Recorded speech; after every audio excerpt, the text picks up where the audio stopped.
Bonjour, c'est Gilles sur boursicoté.com. Voici l'analyse technique du CAC 40 pour cette journée du lundi 11 janvier 2016.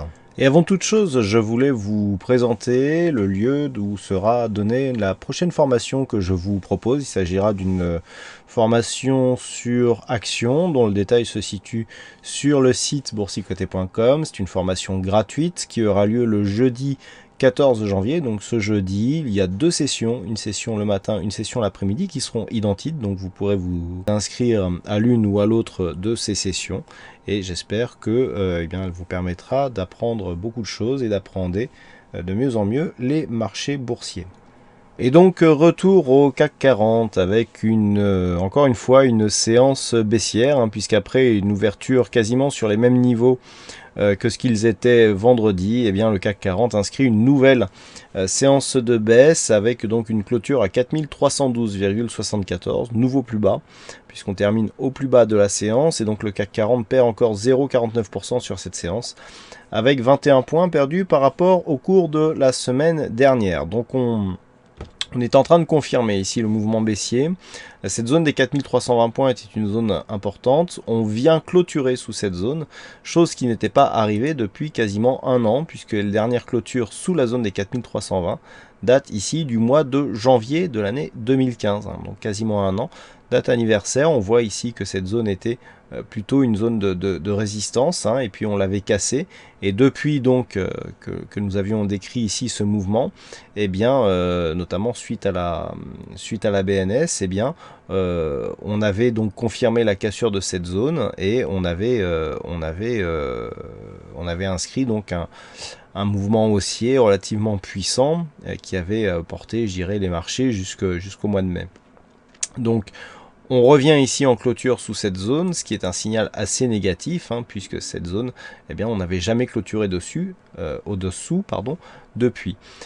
Malgré tout, du point de vue de la configuration technique, eh bien, nous avons donc une confirmation de cette dynamique, puisque le RSI donc rentre en zone de survente sur cette bougie, idem pour le stochastique, lui y était déjà. On confirme avec une tendance baissière qui est mise en évidence par le MACD. Par contre, nous avons une baisse des volumes, ce qui irait dans le sens d'un affaiblissement de la dynamique donc, qui porte cette tendance baissière. On le voit ici sur donc le MACD qui descend, mais on voit que sur les 3 dernières séances, malgré ici l'ouverture de ce gap qui n'est pas comblé totalement, eh bien on a une baisse des volumes, ce qui pourrait aller dans le sens d'un retournement de tendance. La volatilité, elle, baisse aussi. Rappelez-vous, je mettais en évidence le fait que sur les phases de baisse très dynamiques, on avait en général une volatilité qui montait puis qui redescendait. Un peu comme ce qu'on a eu ici, avec une hausse de la volatilité puis une baisse, et un petit peu comme ce que l'on avait eu sur les précédentes phases de baisse. On le voit ici sur cette phase, la volatilité qui monte beaucoup plus, et notamment sur celle du mois d'août, ici où on avait une volatilité qui avait été très très forte, mais en forme de pointe ici. Eh bien, ça fait plusieurs jours qu'on en parle, et donc on voit bien ici une relative stabilité de cette volatilité qui nous montre qu'on n'est pas dans un début de mouvement fort et qui pourrait nous emmener à un crack. Pour l'instant, on n'est pas dans ce genre de mouvement. On voit les volumes qui baissent, on voit la volatilité qui est stable, donc on est dans une phase de baisse, certes, mais qui ne part pas pour l'instant en tout cas vers une phase d'accélération et de crack, alors qu'on est sur des zones qui pourraient le permettre. Donc pour l'instant, on est donc dans une phase de continuité baissière. Le CAC donc vient clôturer encore une fois au plus bas de sa séance, un petit peu comme ce que nous avions eu vendredi. On avait vu qu'on était à 2 centièmes, pardon, donc bon, autant dire qu'on était sur le plus bas. Là aujourd'hui, on est exactement sur le plus bas du point de vue du cash, et on inscrit donc un nouveau plus bas avec cette bougie dont le corps se situe entièrement à l'extérieur des bandes de Bollinger. Donc on est vraiment ici dans une pression baissière. On a marqué un gap baissier qui n'a pas été comblé. Cette zone de gap a même servi de zone de résistance ici sur cette bougie. On confirme ici avec un début de rebond technique, mais qui n'a pas tenu, puisque malgré ici ce petit rebond, j'avais indiqué ici une zone à 4430 pour valider le rebond technique comme zone de retournement et donc d'une possible tendance haussière, dont l'objectif aurait été ici cette zone des 4496. On n'a jamais cassé cette zone et on vient au contraire s'enfoncer, un petit peu enfoncer le clou. Donc pour trouver les zones de points bas qui vont nous guider maintenant, eh bien, il faut élargir un petit peu le graphe. Et donc, sous cette zone des 4320, eh bien, c'est 4252 que l'on trouve, une zone horizontale que le CAC 40 était venu tester ici lors de cette fameuse séance du 24 août 2015. À noter que si nous cassons ici cette zone de point bas qui se situe sur cette bougie à 4278, eh bien, on sera vraiment en phase de, de confirmation pardon, de la poursuite de cette dynamique baissière, puisque on a, même si ici on avait des points hauts qui étaient relativement stables, on a ici un point haut qui s'est inscrit en baisse par rapport au précédent, et si on inscrit donc de nouveaux points bas, eh bien on confirmera ici la tendance baissière par rapport à cette dynamique moyen terme. Pour l'instant, nous n'y sommes pas encore. On entre ici dans une phase, je dirais, de danger. Le fait que nous ayons une configuration qui commence à être survendue, mais avec un manque de conviction qui est mis en évidence par le manque de volume, enfin le manque de hausse de volume et une volatilité relativement stable, peut commencer à nous faire pressentir un rebond technique. Le problème, c'est que pour avoir un rebond technique, il faut qu'il y ait un signal, et là, le signal n'y est pas. Donc, on continue ici à descendre, on a toujours deux gaps qui sont non clôturés, et on continue à aller dans le sens de ces gaps. Alors, par rapport aux gaps, on entend beaucoup de choses sur les gaps, je voulais faire une petite parenthèse. Regardez ce gap que nous avons ici, d'accord, qui se situe grossièrement entre 5050 et 5100 points.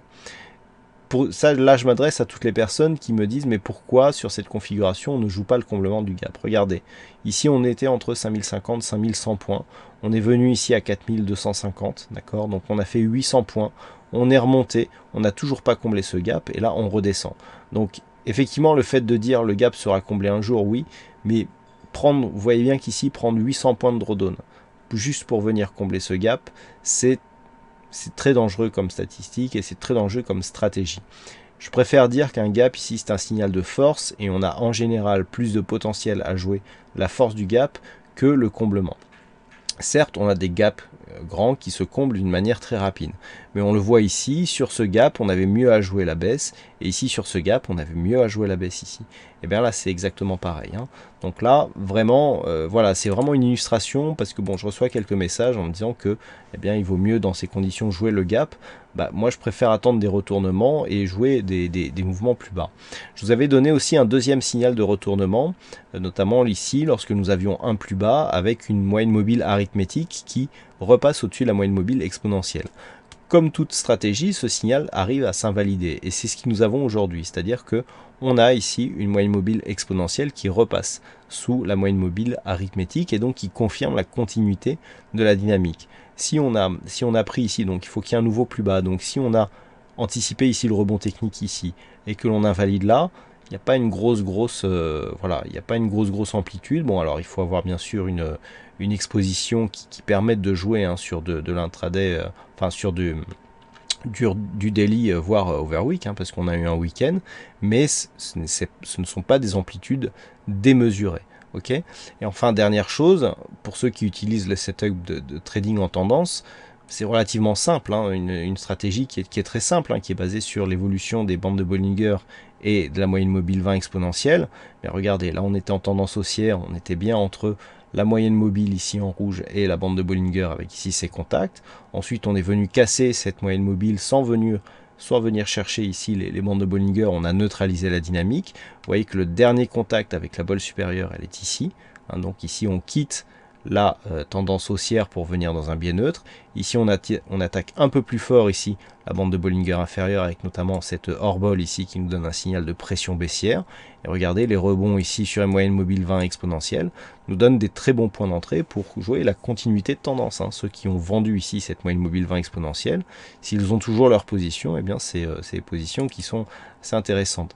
Donc, voilà, avec des setups simples, là on a vu du contrariant, on a vu de la prise en tendance, on a vu du gap, on peut arriver à s'en sortir. Simplement, il faut juste avoir un money management adapté et arriver à mettre en place ces stratégies d'une manière relativement simple. Et donc ces stratégies, qu'est-ce qu'elles nous disent? C'est qu'on est toujours dans un biais baissier. Si on prend le trading en tendance, si on prend les gaps, si on prend d'autres stratégies, eh bien, on voit bien que pour l'instant, certes, on a une survente qui est qui commence à être forte ici sur cette configuration, mais toujours pas de signal de retournement. Donc ici, avant de jouer le retournement, parce que vous allez voir que les stats nous donnent plutôt une probabilité haussière, eh bien il faut attendre le signal, et le signal viendra ici, dans un premier temps, d'un comblement ici de ce gap, qu'il faudra absolument venir chercher pour inverser la tendance. Et dans le cas d'un rebond technique, on a un premier objectif qui se placerait sur 4496 points, cette zone ici majeure qui avait été support, puis résistance, puis cassée, qui s'était ici imposée comme support et qui a été franchie, même si on avait franchi ici en clôture, mais qui avait été franchie suite à l'ouverture d'un gap d'une manière définitive, puisque là ici on avait franchi, mais on l'avait tout de suite réintégré. Donc là on est vraiment sur des signaux de continuité de tendance baissière, mais sur une phase très court terme qui commence à nous donner des signaux d'exagération. Donc effectivement, on peut commencer à attendre le rebond technique, mais on va attendre le signal qui va nous permettre de valider ce rebond technique, et pour l'instant, ce signal n'est pas là. Donc la tendance reste baissière, mais la configuration technique, liée notamment aux indicateurs ici, aux oscillateurs, et au volume qui ne monte pas, et à la volatilité qui ne monte pas, laisse à penser que, eh bien, on pourrait avoir un rebond technique dans les prochains jours. On peut attendre un signal chartiste, on peut attendre par exemple un signal du MACD qui est relativement bien timé pour jouer les retournements de tendance, un peu ce que l'on avait eu là. Et regardez, même si on attend ici la première bougie, on avait du potentiel encore, ne serait-ce que jusqu'à cette moyenne mobile 20 exponentielle. Mais avec cette moyenne mobile ici qui repasse en dessous, on voit qu'on confirme la continuité de la tendance baissière en attendant le prochain rebond technique. Donc pour synthétiser, on est dans une tendance baissière. On est dans une phase où la survente commence à être forte. On a quand même nos deux oscillateurs ici qui rentrent en zone de survente. Avec le RSI, c'est relativement rare que l'on rentre en zone de survente et en général, cela appelle des mouvements de retournement. Mais le retournement interviendra sur rupture haussière ici de la zone qui délimite la zone de survente, à savoir les 30 points sur ce RSI 14. Voilà, donc ce que l'on peut dire sur cette analyse technique du CAC 40. Alors, pour toute cassure ici de cette zone de point bas à 4280 points, eh bien on validera la continuité de la tendance baissière en direction des 4252 points, pour donc valider un point bas qui était donné par un support ici, 24 août. On a un point bas ici sur cette bougie à 4230 points, donc là c'est le point bas, si on le dépasse, effectivement on pourra avoir là une accélération. Donc objectif ici, tant qu'on ne repasse pas au-dessus des 4320 points, eh bien objectif ici 4280 puis 4252 points. Toute rupture haussière de ce niveau ici que nous avons à 4420,30, eh bien nous donnerait un espoir de début de rebond technique. Voilà donc pour cette analyse technique du CAC 40. Alors aujourd'hui nous avions un fixing, c'est Majestic qui gagne sur cette session. Bravo à toi Majestic. En ce qui concerne les statistiques, donc comme je vous l'indiquais dans mon analyse, on a une statistique qui est plutôt haussière pour la journée de demain, puisque au vu de la configuration actuelle du CAC 40 par rapport à cette dernière bougie, on a une probabilité de 62% d'avoir une bougie haussière à partir du niveau d'ouverture. Donc bougie verte, a donc avec probabilité par rapport au cas antérieur similaire à 62%, on a un nombre d'occurrences qui est très significatif, et donc par rapport à 5 jours, eh bien, il semblerait que l'on soit aussi sur une configuration qui privilégie plutôt l'achat et donc la hausse du CAC 40 dans les prochains jours, et notamment dans les 2 prochains jours. Voilà, je ne vous en dis pas plus, vous aurez l'ensemble des statistiques qui vous seront données avec l'analyse écrite du CAC 40. Et donc en attendant, je vous souhaite à toutes et à tous une bonne soirée, bonne chance dans le prochain trade. On se retrouve dès demain pour d'autres analyses techniques sur le site boursicoté.com. Bonsoir à tous.